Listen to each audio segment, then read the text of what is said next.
Standard Output FM. 안녕하세요. 너굴입니다. 네, 안녕하세요. 낙교시입니다. 안녕하세요. 후얌얌이라고 합니다. 안녕하세요.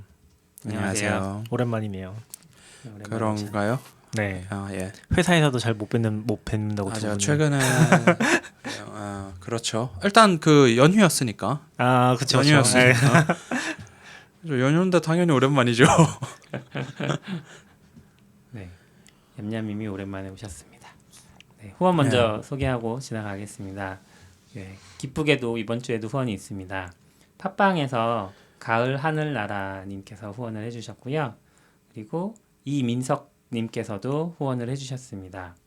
감사합니다. 감사합니다. 그리고 댓글이 하나 있어서 읽어보면 DOCTORGU 닥터9님께서 50살인 저도 개발하는데 40세라니요. 최소 60세까지 일할 예정입니다. 라고 댓글을 남겨주셨네요. 이게 무슨 에피소드에 글을 남겨주신 걸까요? 이거 CP님이 스톡옵션 얘기했던 데서 중간에 40세 은퇴.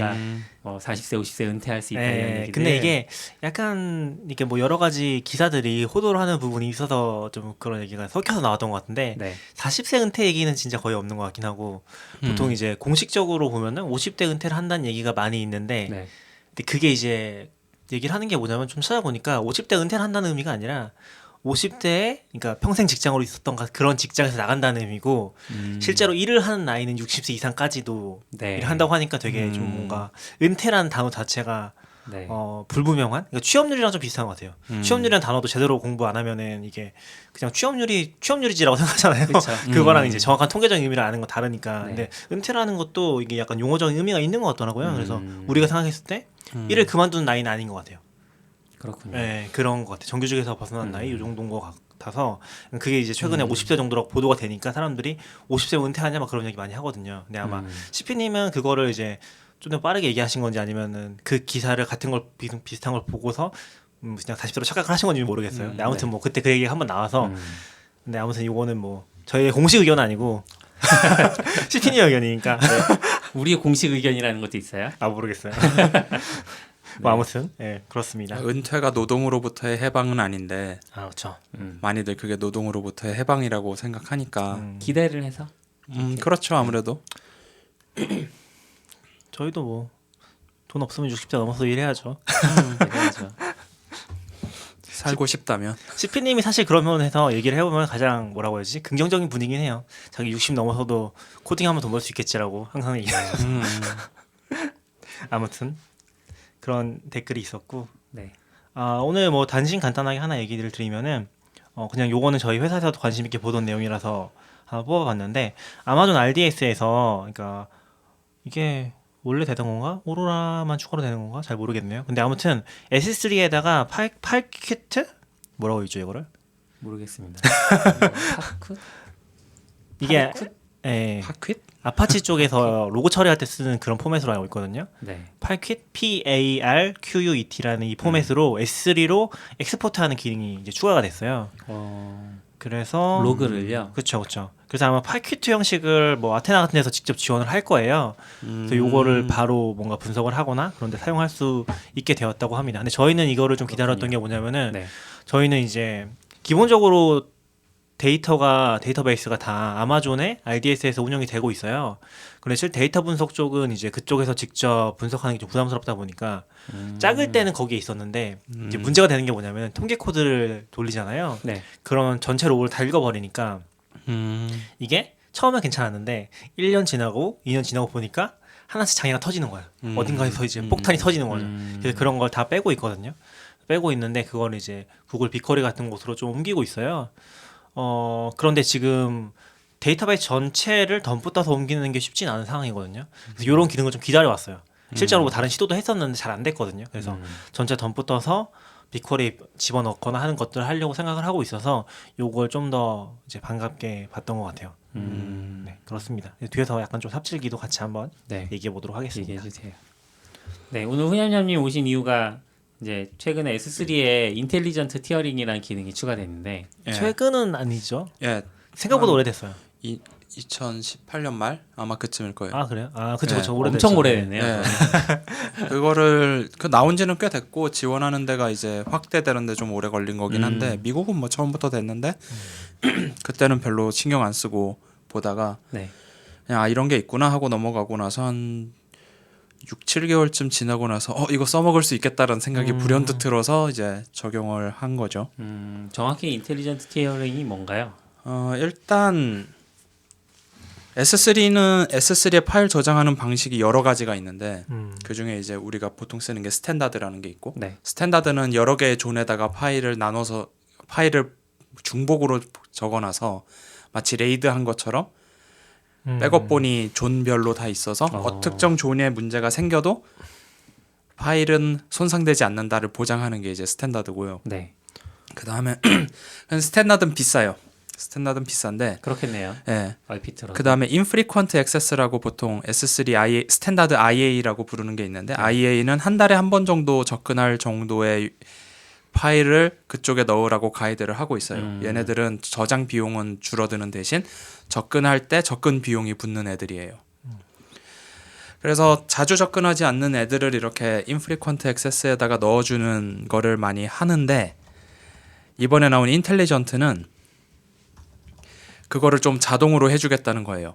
그러니까 아이디어는 뭐냐면 대부분의 파일을 1년 동안 접근 안 하다가 어느 날 갑자기 접근하는 경우. 근데 그게 유저들이 그 컨텐츠를 갑자기 집중적으로 찾아서 그러면 일반적인 인프리퀀트 액세스의 경우에는 계속 접근을 하니까 접근 비용이 엄청나게 나와서 그렇겠네요. 스탠다드에 있는 것보다도 비싼데 네. 스탠다드 IA에 있는 거를 누군가가 접근을 하면 이제 인텔리전트 IA는 IA로 옮겨진 애를 자동으로 스탠다드로 다시 옮겨주겠다 한 달 동안. 그래서 접근 비용이 한 번만 발생하고 한 달 동안 스탠다드로 동작하다가 네. 한 달이 지나면 이제 다시 IA로 넘어가는. 그럼 인프리퀀트 액세스는 예, 접근 비용이 비싼 거네요. 예, 접근 비용이 그러니까 비싼 저장 거죠. 비용은 싸고 저장 접근 비용은 더 예. 비싸고. 그래서 이거를 그 회사에 있는 이제 PM 중 한 분한테 이 얘기를 설명을 그분에게 맞춰서 대충 어떻게 해봤더니 그분은 이렇게 이해하셨어요. 스탠다드는 그 매대에다가 진열해 놓고 있는 거고 네. IA는 창고에 있는 거라서 아. 한 번 갖고 올 때마다 비싼데 네. 비용이 발생을 하는데 그 이제 인텔리전트 IA는 그 사이에 그거를 짐을 왔다 갔다 해주는 사람을 아마존이 해주겠다라는 거죠.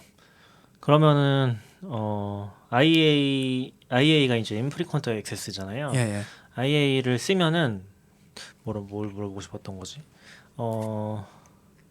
이게 느린가요? 그게 궁금해요. 아니요, 속도는 똑같아요? 똑같아요. 아. IA랑 스탠다드는 속도는 거의 차이가 없고요. 네. 오히려 이제 뭐 글래시어나 이런 데로 가는 게 문제가 되는 거고. 네.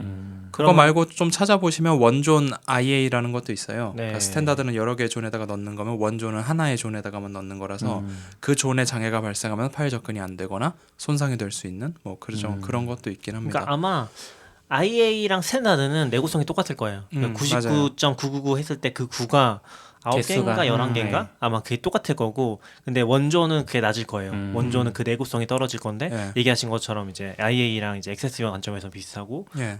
요금이 좀 더 비쌀 거고 네. 그러니까 돈을 더 아끼고 싶으면은 중요하지 않으면 쓰면 되는 것 같고 근데 IA가 조금은 느리겠죠. 뭔가 이유가 있으니까 이제 뒤로 빠져 있다거나 네. 그런 게 있을 텐데. 그럼 인텔리전스 뭐 정확히 이름이 뭐죠? 인텔리전트 티어링. 티어링 예. 그거는 규칙을 정하는 거예요? 아니면 자동으로 완전히 해주는 거예요? 자동이에요. 아 그래요? 그럼 일단- 한 달이라는 기간도 우리가 바꿀 수 없는 그게 왜 거예요? 그러냐면 IA로 만약에 어떤 파일을 올리자마자 IA로 보내면 30일 동안 스탠다드에 저장했던 걸로 간주를 해요.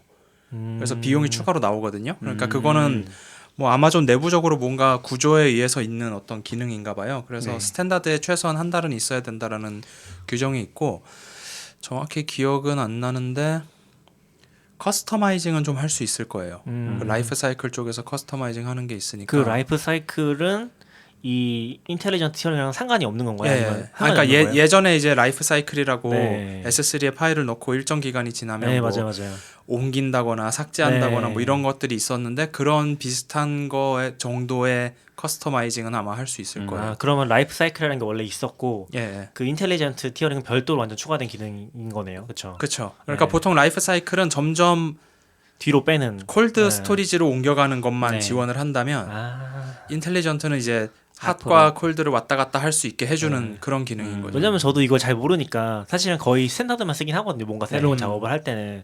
그리고 이제 사실 이 개념을 처음 좀 봤던 게 그 자격증 시험 준비하면서 저번에 우리 같이 자격증 시험 준비하면서 S3를 보니까 막 이런 것들을 설명해 주더라고요. 네. 근데 그래도 뭐 일단 스탠다드를 쓰면은 모든 유즈 케이스에서 커버는 되니까 예. 그걸 많이 썼는데 지금 얘기 들어보니까 사실 모든 파일이 액티브에 있는 상태가 아니라면은 예. 인텔리전트 티어는 안 쓸 이유가 없을 것 같긴 한데 없죠. 어떻게 생각하시나요? 근데 그 IA로 가는데 조건이 있어요. 파일이 일정 크기 이상이 돼야 돼요. 5메가인가 아마 넘어가야 될 거예요. 그러니까 너무 작은 파일은 IA로 보내주질 않아요. 무슨 이유인지는 잘 모르겠는데 뭐 USB를 쓰는지 뭔지 모르겠지만 접근 비용이 비싸다고 하셨으니까 예. 오메가가 넓지 않으면 네. 그 전송 비용보다 접근 비용이 확 뛰어버리는 그럴 뭐 수도 그런 있고. 느낌 아닐까요? 근데 어차피 그거는 이제 알아서 해줄 거니까 그쵸? 알아서 해주겠죠? 그러니까 알아서 해주는데 네. 그냥 지금 얘기하면서 생각해 본 거는 스탠다드는 SSD고 예. IA는 이제 하드디스크라서 시킹 타임이 오래 걸리거나 뭐 그런 것 때문에 조금 차이가 용량이 있을 수 조금 있겠다. 큰 걸로 해놓는 게 좋아서 네. 그런가라는 생각은 잠깐 드는데 에이, 설마 다 하드겠지. 그러면 그 IA보다 더 안 쓰는 거면 이제 글래시어로 보내버릴 수 있어요? 그 라이프 사이클 룰에서 그렇게 갈 수 있어요. 그러면 인텔리전트 티어링이 그 네. 글래시어에 대해서도 적용을 해주나요? 아니요, 그건 안 돼요. 아, 일단 인텔리전트 티어링은 액티브한 서비스를 대상으로 하는 거고, 글래시어는 액티브하지 않은 상태로 예, 넘어가는 글래시어는 건가요? 한 번 꺼낼 때 6시간에서 24시간 걸릴 네, 수 있어요. 되게 오래 걸려요. 심지어 그 시간이 랜덤이에요. 네. 그러니까 알려주나요? 그러면 꺼낸다고 하면은 그때 이제 그게 아마 시간 뭐 지나면 SQS나 SNS 같은 걸로 받을 수는 있을 네. 것 같은데 저도 아직 그거를 해야 된다는 계획은 있는데 아직 거기까지 진행은 못해서 그거는 아직은 그거 해보면 회사에서는 액티브하게 쓰지는 않는 거죠 글래시어. 글래시어를요. 아니요, 회사에서 어떤 분이 제가 그 초기 창업하신 분이 글래시어란 걸 아시고 나서 S3 라이프 사이클로 하루만 지나면 글래시어로 보내게 세팅하신 분이 있어요. 그분 덕분에 글래시어에 되게 많이 들어 있어요. 물론 그것 때문에 세이브된 비용도 많은데 뭔가 하루는 너무 짧잖아요, 사실. 그렇죠, 네. 너무 뭔가 변환 다 해놓고 네. 이제 문제 있네 다 하려고 꺼내려고 보면 글래시어에 이미 가 있는 아. 그런 상황이 있어서 그러니까 그 부분은 전 처리한 그런 파일들 넣는다는 거죠. 전 처리하기 전 그러니까 정 처리하기 전에 네. 그 파일. 그런 게 원본 거기에 파일. 있으니까 그래서 이제 액티브하게 쓰고 있긴 한데 그걸 꺼내려고 할 때마다 6시간에서 24시간 걸린다고 하는데 그럼 이제 저희 회사는 이제 컨텐츠 팀에서 그걸 다 하거든요. 네. 그래서 그 팀에서 이제 하고 마냥 기다리는 거죠. 그래서 그 부분을 개선하는 게 올해 계획 중에 있기는 해서 한번 해보고 S3에 대해서는 그냥 아는 거 한번 정리해서 뭐 얘기해 보든지 할 수 있겠네요. 좋은 것 같아요. 그러면 이번에 이제 인텔리전트 티어링을 도입을 하셨잖아요. 예. 그럼 실제로 비용이 이렇게 얘네가 주장하는 건 사실 다 일단 IA로 넣고 네. 그 사람들이 액세스하는 것만 스탠다드로 빼줄게. 그럼 예. 너 비용 절감할 수 있어. 이런 어떤 컨셉인 건데 그렇죠. 실제로 비용이 많이 줄어드나요? 이거는 그 파일의 양이나 이거에 달려 있는데 결국 사람들이 어느 순간 아무것도 안 보는 상황이 와야 되는 거잖아요. 한 달 동안 접근하지 않는 파일이 있어야 효과가 예. 생기는 거죠. 그래서 S3 칼큘레이터 그 아마존에서 제공하는 데 들어가 보면 예상되는 접근율이 있어요. 내가 가진 파일들 S3에 있는 파일 중에 대체로 한 달 동안 접근되는 파일의 비중이 몇 프로냐. 네. 그래서 우리 그 ODK 같은 경우는 65% 정도가 접근을 안 해요. 안 해요. 예, 그러니까 한 달 동안 액티브하게 접근하는 파일은 한 35% 네. 정도 되니까 그거 가지고 계산해 보니 한 꽤 많이 절약됐죠. 이게 금액을 얘기해도 되는지는 모르겠는데 그럼 뭐 비율로 민감한 건 얘기 안 하셔도 돼요. 비율 얘기해 주시면 돼요. 비율. 예, 한 30% 정도 줄었어요. 오. 비용이. 이게 스탠다드가 비싼 탓도 있지만 30에서 40% 정도 줄었어요. 저희도 굉장히 많을 것 같아요. 왜냐하면 저희도 지금 이런 정책이 아주 액티브하게 정해지고 있거나 사용되고 있지는 않거든요. 왜냐하면은 저희는 지금 가용성이 훨씬 중요한 단계이긴 해요. 아직 서비스가 잘 성장하고 있는 단계라서. 그러니까 가용성이 떨어지면 오히려 더 손해 보는 게 큰 거죠. 예. 그러다 보니까 그냥 이런 정책을 그 요금 아끼는 것보다는 서비스 잘 되는 쪽으로 잡고 있다 보니까 아주 액티브하게 보고 있지는 않은데 저희도 아마 접근하지 않는 판이 굉장히 많을 것 같아요. 왜냐면은 뭐 중고 거래 특성상 앞쪽에 있는 피드를 많이 보지 뒤쪽에 있는 걸 그렇죠. 막 보진 그렇죠. 않잖아요. 그러니까 이 걸리는 거는 거나 그쵸. 뭐 이런 거는 안 보니까. 검색 같은 경우로 보게 되는데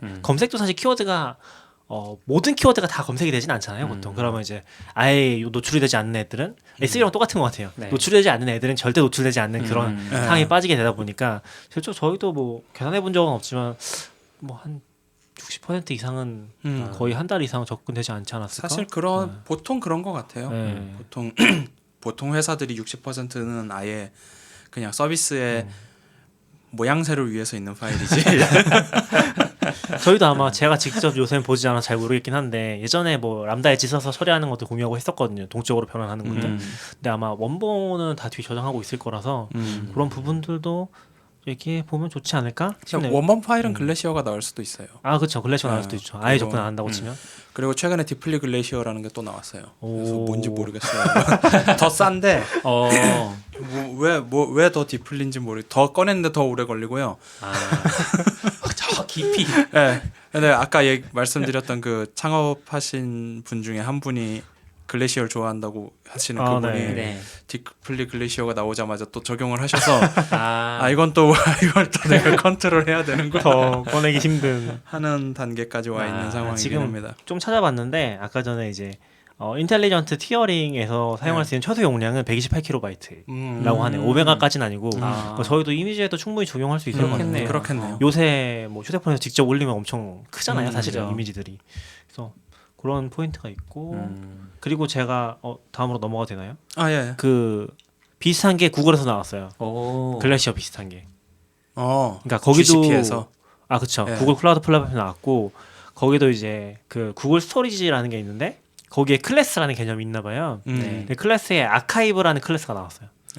그래서 이게 지금 제가 검색해놨는지 모르겠는데 이게 지금 그거랑 거의 비슷한 거예요. 그 인텔리전트 글래시어랑 인컨시스턴트 액세스랑 아니 비슷한 글래시어랑 글래시어라는 예, 거예요. 예. 그러니까 깊이 넣어놓고서 꺼내는 건데 네. 얘네는 또 좀 재밌는 게 뭐냐면은 얘는 좀 특이한 것 같아요. 얘기한 거 보면은 이게 바로 꺼낼 수 있다고 얘기하거든요. 예. 네. 아카이브는 디플리 글래시어랑 비슷할 거예요. 아 그래요? 그 전에 제가 GCP 잠깐 쓸 때 되게 글래시어스러운 뭐가 있었거든요.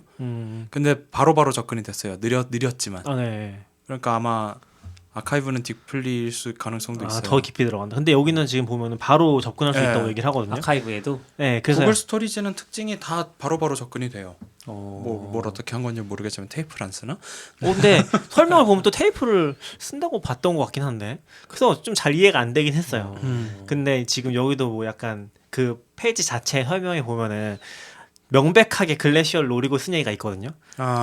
경쟁사의 제품 몇 시간씩 걸려서 이제 파일을 가져오는데 우리는 바로 접근할 수 있다. 그런 식으로. 그게 좀 재밌더라고요. 그렇죠. 경쟁사는 그게 그 포인트죠. 그래서 아무튼 뭔가 많이 발전하는 것 같아요. 서로 경쟁도 하니까 뭐 이렇게 차별화도 되는 것 같고. 그러면 이제 아마존에서 할 일은 이 마그네틱 테이프 저장소를 어떻게 하면 효과적으로 운영할 것인가, 그래서 시간을 줄일 것인가. 구글은 이미 그걸 한 것 같고. 그런가요? 지금 상상을 하고 있는 게 네. 그냥 테이블 다 펴서 책처럼 펼쳐놓고 네. 어마어마한 공간이 필요한데요. 쫙 스캐너 뭐 미국이니까요. 한국에서는 안 되겠지. 미국이니까. 거의 튜링머신.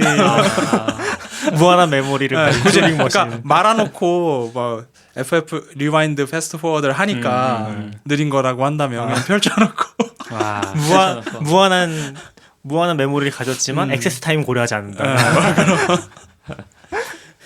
지금 보니까 구글 같은 경우는 이제 스탠다드, 니어라인, 콜드라인, 아카이브 이렇게 네 클래스로 나와요. 그 콜드라인이 글래시어처럼 느껴졌어요.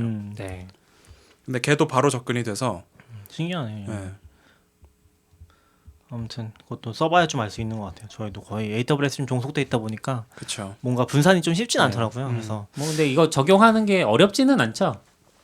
그냥 설정 가서 키면 돼요. IA 말고 구글 쓴다고 구글이요. 하면 구글도 뭐 AWS 쪽도 한번 저희도 기회 되면 얘기해서 써보고 테스트해보고. 일단 뭐 S3 비용 나가는 거 보고 30% 절감할 수 있다고 하니까. 그쵸. 근데 이 이제 정도. 아까 얘기한 것처럼 이제 가용성 문제랑 생각했을 네. 때 만약 이것 때문에 그 이미지 전송속도가 느려진다고 하면은 하면. 물론 이제 CF니까 사실 그럴 일은 거의 없을 것 같긴 해요. 그렇죠. 사실 클라우드 CF에 다 일단 네, 캐시가 있으니까 그쵸. 그럴 일은 없어서 그리고 사실 누가 쓰고 있을 수도 있어요. 이미 잘 몰라요. 네. 그리고 사실 그 클라우드 프론트 같은 애들 때문에 첫 번째 유저만 좀 느리고 그쵸. 다른 그쵸. 사람들은 다 괜찮으니까. 저희도 아마 그것 때문에 처음에 뭐 요청을 한다거나 꼼수를 하긴 하거든요. 네. 맨 처음 요청을 이제 빠르게 하기 위해서 음. 그런 식으로 이제 업로드 되면 바로 이제 요청한다거나 그런 게 있을 거예요. 그래서 그런 것도 생각해봤었는데 그 UI 테스트 자동화를 하면 영상이 새로 올라가서 재생 테스트까지 자동으로 해준다. 네. 여기까지 만들어 놓으면 우리가 미리 프리로드를 할 필요가 없는 거죠. 이미 한번 호출을 했으니까 테스트를 통해서 네. 뭐 그런 식으로 해보면 어떨까? 근데 그건 아직 계획이 없습니다. 올해 다른 거 할 게 너무 많아.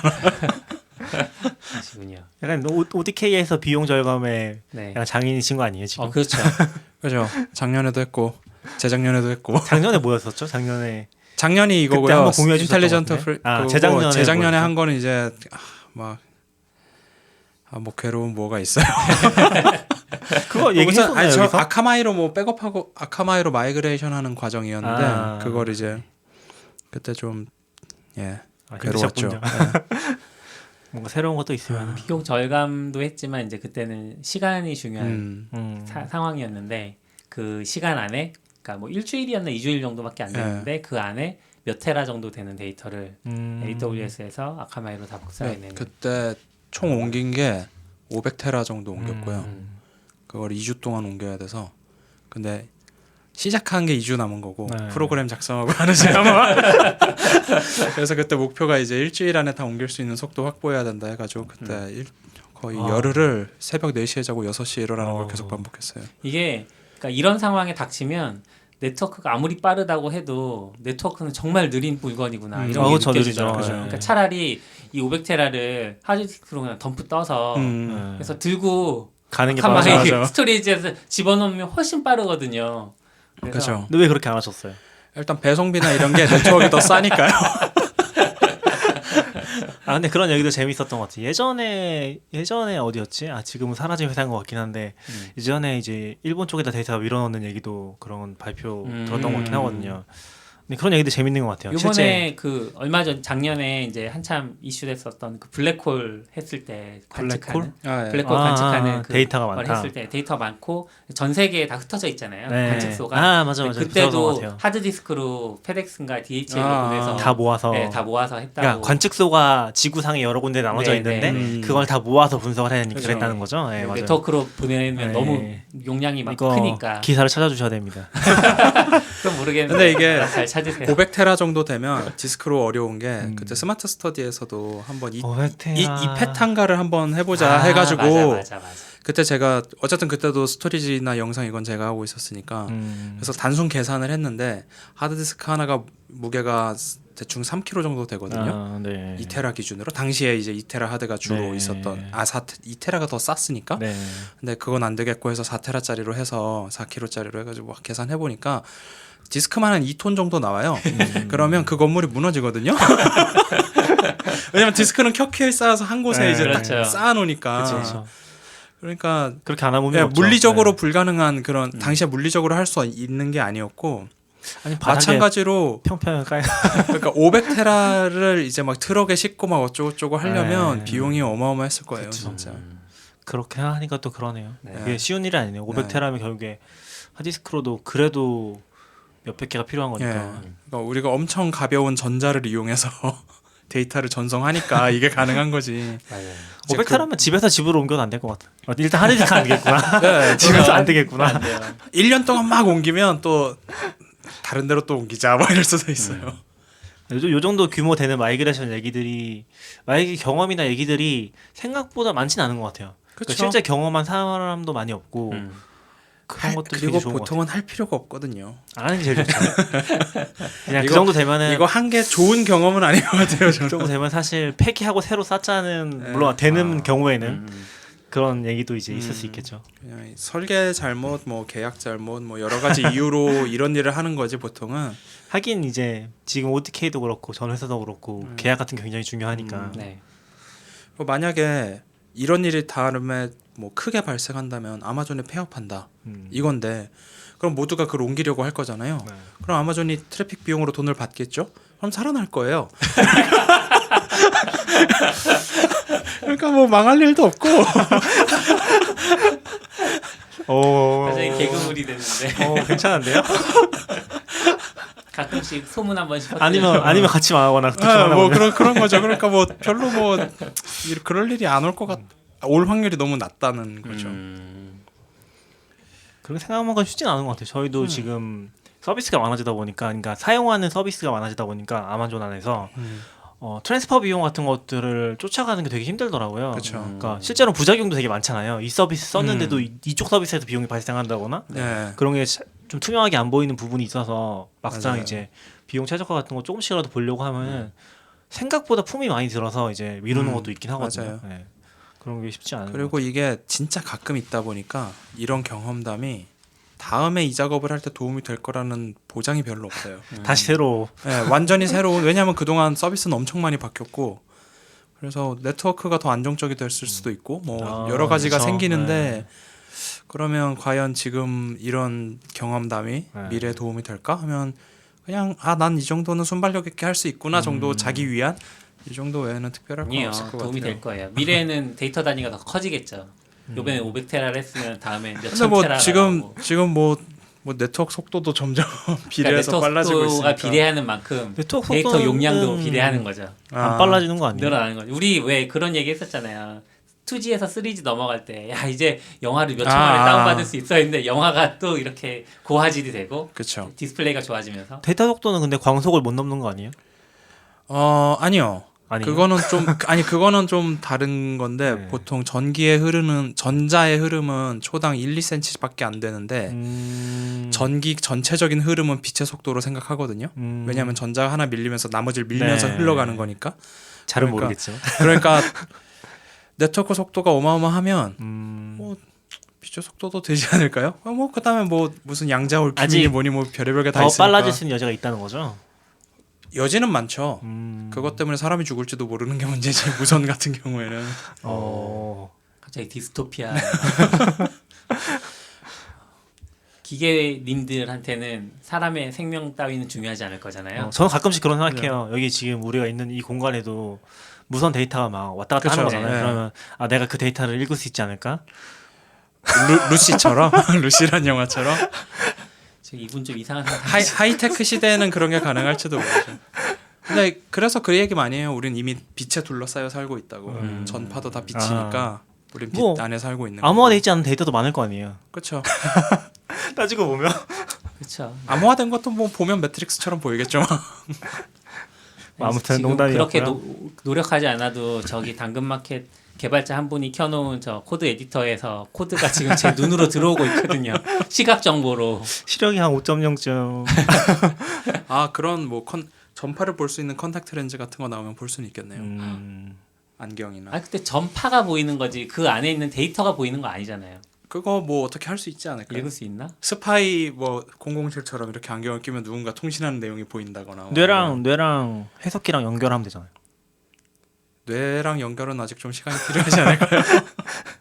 약간 그 앨런 방송 이상한 데로 머스크가 올라가고 있는 것 같은 그런 거 하는 거 죄송합니다. 아니에요? 우리 지금 공상과학 소설을 쓰고 있는. 아까 그 오로라 얘기 삽질한 얘기 해주세요. 오로라 삽질은 아니고요. 저희가 이제 아까 전에 얘기 드린 게 이제 RDS의 내용을 S3로 덤프될 수 있는 기능이 추가됐다고 했잖아요. 네.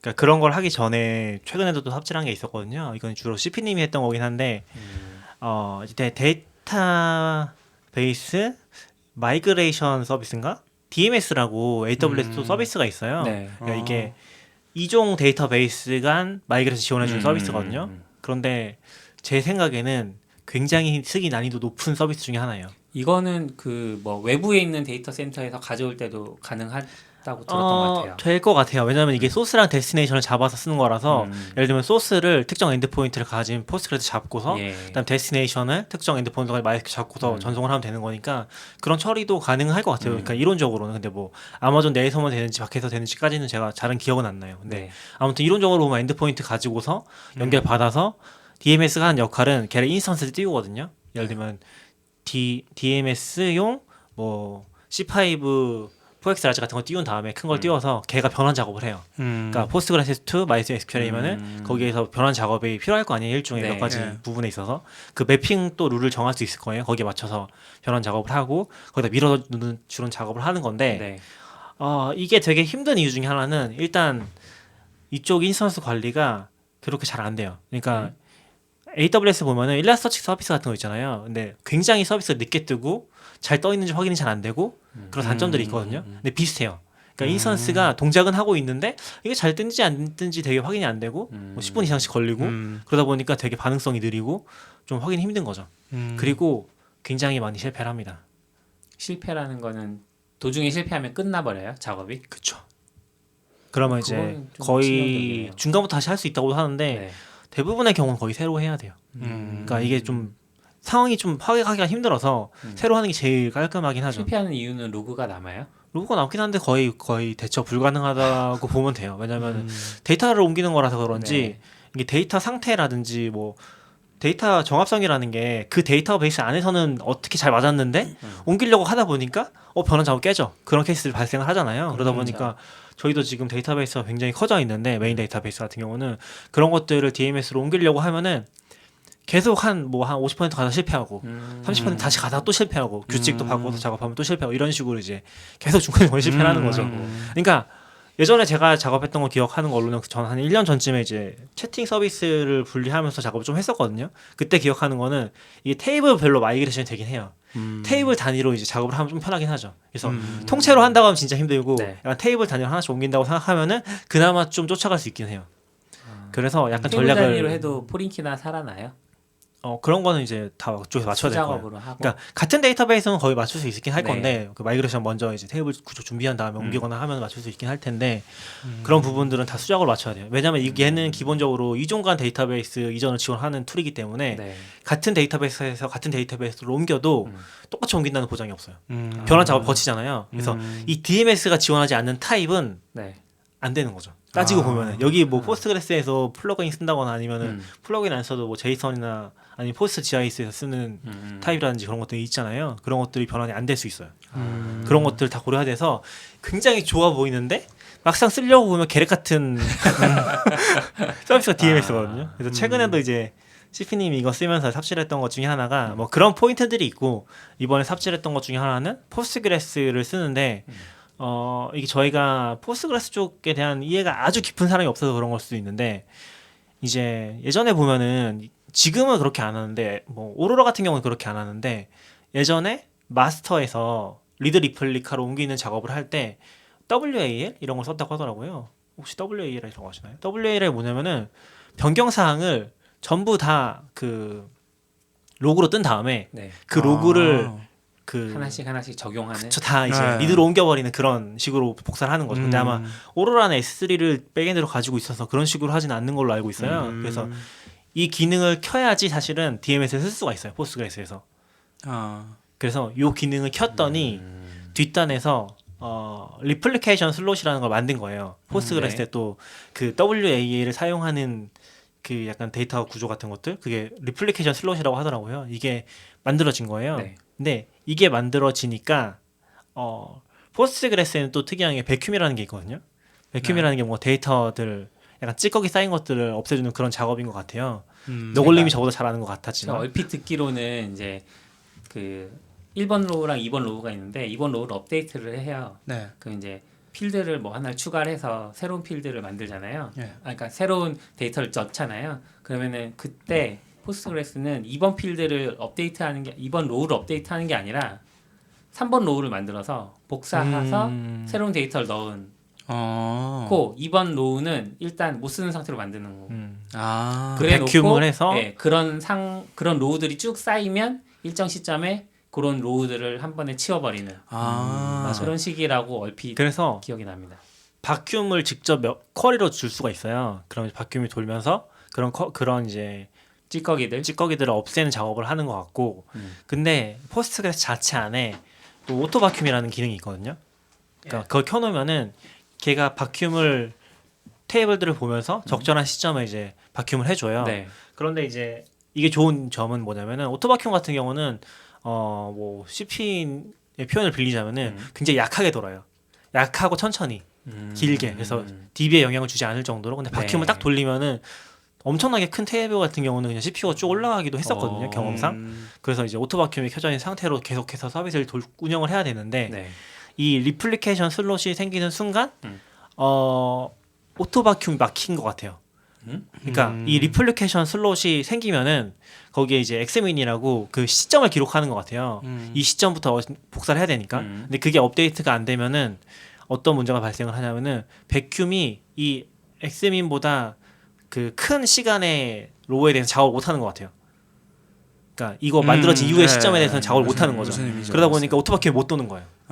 그게 이제 계속 못 돌아서 뭔가 정확하지 않은 그 못 돈다는 것 같은 이상한 로그가 한 저희 설 직전에부터 쌓이기 시작했던 거예요. 굉장히 많이. 근데 그거 설 갔다 와서 이제 발견하긴 했는데 그게 쌓여 있어서 보니까 이제 막 추적하다 보니까 이런 게 나오는 거죠. 그래서 오토바큐음이 못 돌고 있었고, 근데 오토바큐음이 못 돌면은 진짜 치명적인 게 뭐냐면은 DB CPU가 엄청나게 올라가요. 저희 지금 여기 대시보드 보이실지 모르겠는데 50% 넘게 찍고 있거든요. 이게 지금 오토바큐음이 다 못 돌아서 그래요. 그래서 평소보다도 거의 한 40% 지금 높은 상태예요. 그래서 되게 안 좋은 상태인데 이제 그거를 이제 어제 발견을 하고 요것 때문에 그렇다는 것 같이 파악을 한 다음에 어제 요걸 지우고 이제 재시작하고 그러면서 이제 WAL 옵션 꺼버리고 다시 오토바큐음 도는 것까지. 굉장히 다양한 문제, 그러니까 뭐라 그래야 돼? 다양한 옵션들이 서로 이제 안 좋은 이렇게 얼기설기 뭉쳐가지고 이런 결과가 나왔네요. DMS 쪽에서 이걸 추가하는지도 몰랐던 거죠, 사실은. WAL을 써서 몇 개 옵션 바꿨던 걸 기억을 하고 있는데 이게 이렇게 부작용을 줄지 몰랐었죠. 바큐음이 안 된다고 생각 못했으니까. 근데 바큐음이 포스트그레스에서는 굉장히 중요한 역할을 해서 저희는 이제 그게 안 돌면은 3, 4일 안 돌면은 사실 3, 4일 아니고 한 일주일 정도 안 되면 거의 서비스 장애로 바로 가더라고요. 한번 겪은 적도 있어요, 그거를. 그래서 민감한데 이제 그렇게 또 고리가 물리더라고요. 그래서 아마 CPU 굉장히 이제 높게 올라가는 경우 이런 부분도 같이 보면 좋지 않을까? 지금 얘기 듣다 보니까 깨달은 게 제가 그 문자 메시지 자동 파싱하는 거를 맥에 있는 메시지 앱을 가지고 하는데 걔가 포스트그레스를 쓰거든요. 그럼 이제 그 DB 파일로 떨어져 있는데 거기에 보면은 같은 DB인데 확장자가 SHM이라는 걸로 돼 있는 애가 하나 있고 WAL이라는 게 또 하나 있어요. 근데 이 세 개가 정확하게 맞지 않으면 DB 파싱을 실패해요. 그러니까 시점이 일정하지 않으면. 그래서 그 파일을 계속 사이즈 변화를 추적해 보니까 처음에 WAL과 SHM 용량이 쭉 늘다가 어느 날 그게 싹 사라지면서 그 실제 DB 데이터가 바뀌는 아마 그래서 그게 백큐음이고 아까 그 얘기하셨던 시점이 있으면 합쳐지는 걸 계속 막으니까 WAL과 SHM 파일이 계속 용량이 늘면서 그거를 조합하면서 찾으려다 보니까 오래 걸리는. 근데 이거를 계속 베이큐음을 해버리면 마이그레이션 하는 대상이 바뀌니까. 그렇죠. 맞아요. DMS 입장에서는 당연히 막아야 되는 거고 그러다 보니 이런 문제가 나오나 보네요. 맞아요. 그렇게 약간 경합하는 그런 상태가 만들어지는 것 같더라고요. 근데 그걸 그래서 DMS를 안 쓰는데도 그게 만들어져 있으니까 그런 거였거든요. 그래서 약간 이런 내용이 나와 있는 데가 많지는 않더라고요. DMS 쪽에서도 이 리플리케이션 슬롯을 써서 한다는 내용이 물론 WAL을 쓰니까 유추는 할 수 있을 것 같은데 아는 사람이라면은 모르는 사람 입장에서는 되게 당황스러울 수 있겠다 라는 생각이 들었어요. 그래서 저희도 만들어진 거 확인하고 걔가 또 이름이 되게 해시로 이렇게 막 숫자랑 조합해서 만들어져 있거든요. 그러니까 리플리케이션 슬롯도 직접 컨트롤 할 때는 이름을 붙일 수가 있어요. 그래서 이제 막 이상하게 만들어져 있으니까 DMS에서 만든 거구나 추출한 거죠. 그리고 약간 트러블 슈팅 같은 문서가 있어요, 아마존에. 거기 보면은 DMS가 계속 실패할 때 어떻게 되냐. 리플리케이션 슬롯 만들어진 게 있으면 지워라. 약간 이런 식으로 나와 있거든요. 아직은 약간 베타 느낌이네요. 꽤 오래됐는데. 뭐 G메일은 뭐 10년 동안 베타였는데 뭐. 그렇죠. 아무튼 그런 걸 겪었어서 뭐 지금도 겪고 있고 아직 오토백큐음이 보니까 큰 테이블들이 안 돌았다고 그러고요. 제법 시작은 했는데 저희 강제로 안 돌려놔서 오늘도 마음이 무겁습니다. 아유, 이거랑 또 뭐 CF 문제도 하나 겪으셨다면서요. AWS 관련해서 많이 문제를 겪으시네요. 또 나네.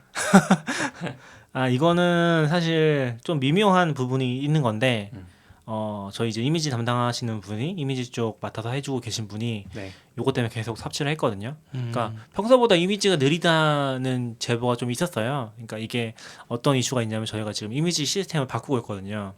이미지가 원래 메인 서비스에 붙어 있었는데 걔를 다이나모 DB 쪽으로 다 분리를 해서 그쪽에서 또 어플리케이션 하나 두고서 관리해주는 식으로 이미지 전용 서비스를 만들고 있어요. 네. 이제 서비스가 여러 개가 되다 보니까 공용으로 쓰기 위해서. 근데 그거를 이제 배포를 지금 진행을 하고 있는데 그걸 진행을 하면서 약간 좀 이미지가 느리게 뜨는 것 같다 이런 제보들이 몇 건인가 있었거든요. 그러면 그 새 서비스 탓을 하게 되기 그쵸. 마련이죠. 그래서 엄청 스트레스 받아하면서 좀 힘들어 하셨어요. 네. 근데 중간에 이제 그거랑 별개로 아예 이미지가 뜨지 않을 정도로 느려진 케이스들이 나온 거예요. 근데 사실 이거는 좀 말이 안 되긴 했어요. 왜냐면은 이미지가 느려질 수가 없는 게 결국에는 CF 주소 딴 다음에 그걸 클라이언트가 내려가서 거기서 받아오는 거잖아요. 예. 근데 이미지가 느리다고 하면 이게 이미지 서버가 느려서 느릴 가능성 없는 거죠. 왜냐면 이 우리 메인 서버에서 이미지 서버 요청해서 주소를 다 받아온 다음에 걔를 통째로 내려줬는데 화면을 떴는데 이미지만 안 뜨는 거니까 원리상으로 봤을 때 이미지 서버가 느려서 이게 느리다는 건 좀 말이 안 되는 상황이었거든요. 근데 어쨌건 이제 그분이 맡고 계시니까 좀 고생을 해서 계속 보고 있었는데 그게 나중에 좀 보다 보니까 아마 아마존 웹 서비스 쪽 유저 그룹 채널에서 이런 얘기들이 좀 오갔던 것 같아요. 비슷한 문제를 겪고 있는 회사들이 몇 군데 있어서. 그래서 누가 이제 얘기를 해주신 게 IPv6 옵션을 그러니까 클라우드 프론트에서 IPv6 옵션을 끄면은 속도가 정상화된다.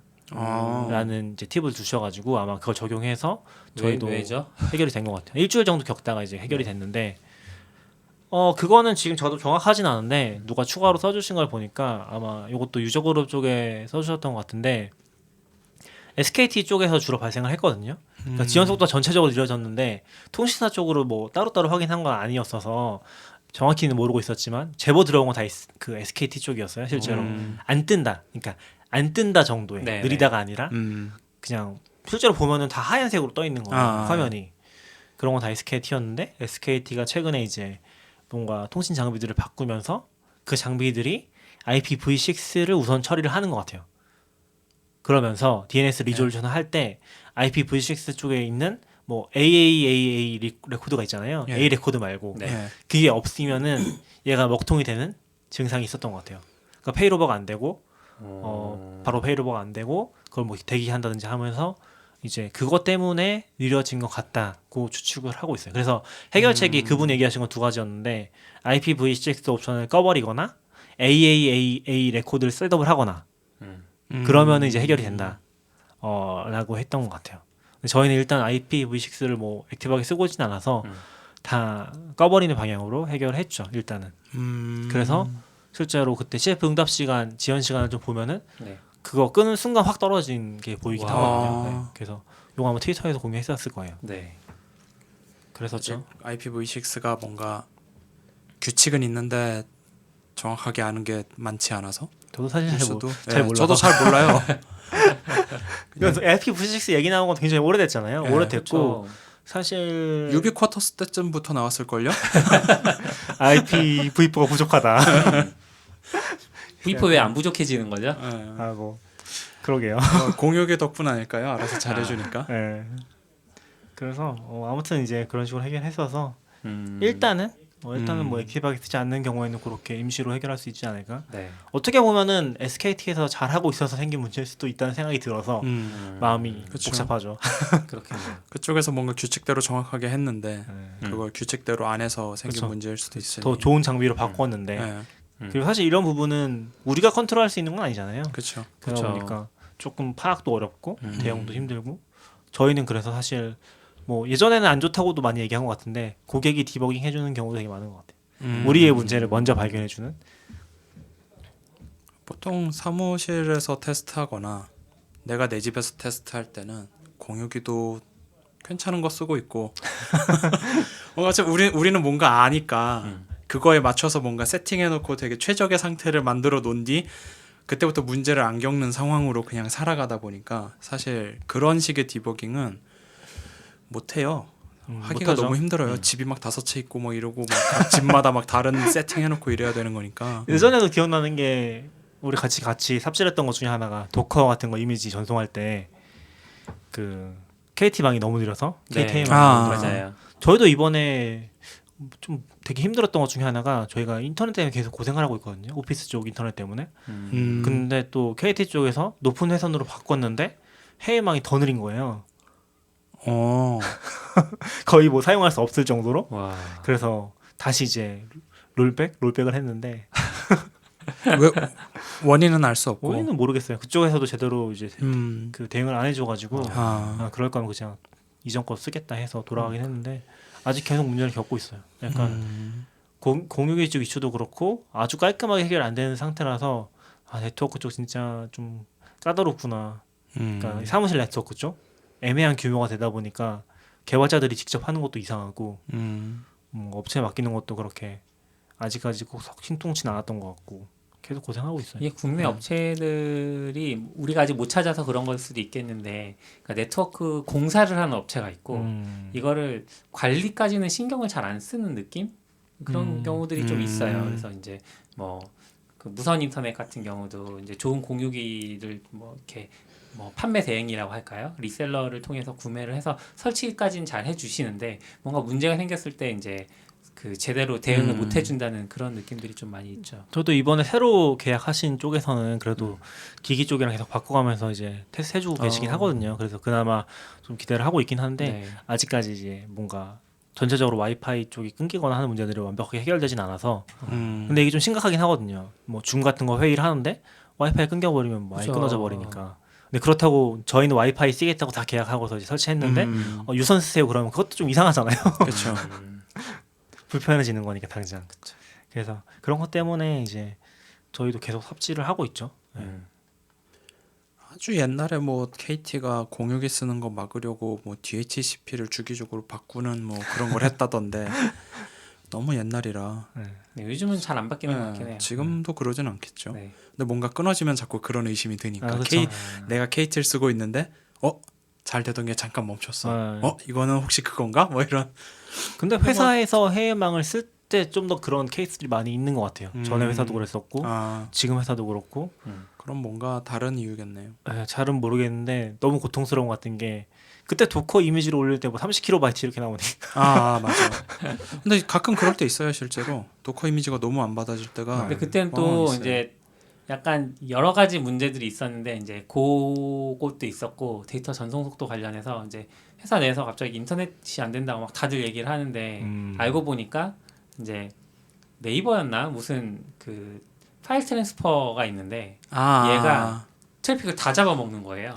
네, 그러니까 원래 보통 TCP로 하면 그래도 그 서로 신호까지는 주고받을 수 있게 해주는데 그쵸. 얘가 UDP를 써버려서 막 그 트래픽을 다 잡아먹고 그래서 다른 사람들은 전혀 인터넷이 안 되고 막 그런 장비에 대역폭을 네. 다 먹었다는 거죠. 몇 번 겪고 나니까 저 사람이 뭔가 데이터를 다운받는다라고 하면 이제 안 되는 현상. 그래서 왜 안 되죠? 라고 그 이제 포지션이 뭐 이렇게. 후렴연유 아니에요? 아니에요. 저 아니에요. 그거는 저는 이미 다 받아진 걸 프로세스하는 사람이었고 그렇죠. 저는 받지 않았고. 근데 그런 거는 보통 공유기가 해결해 주는 게 맞는 것 같거든요. 그러니까 그거를 뭐 KT나 여기서 해달라고 하는 건 말이 안 되고. 그렇죠. 그래서 공유기를 또 좋은 걸 써야 되고. 저희도 그런 문제는 아니었고 그 도커 문제 이런 것들은 그런 문제는 아니었어요. 그쵸. 그 망 자체가 느린 거였고 그런 게 좀 힘들었죠. 저희도 전 사무실에서도 그때 공유기로 했었는데 아마존 웹 서비스 뜨는 게 느려서 콘솔 조작을 해야 되는데 페이지가 안 뜨고 해외망만 유독 그런 케이스들이 좀 있었던 것 같아요. 그런 게 힘들더라고요. 그런 거 있죠.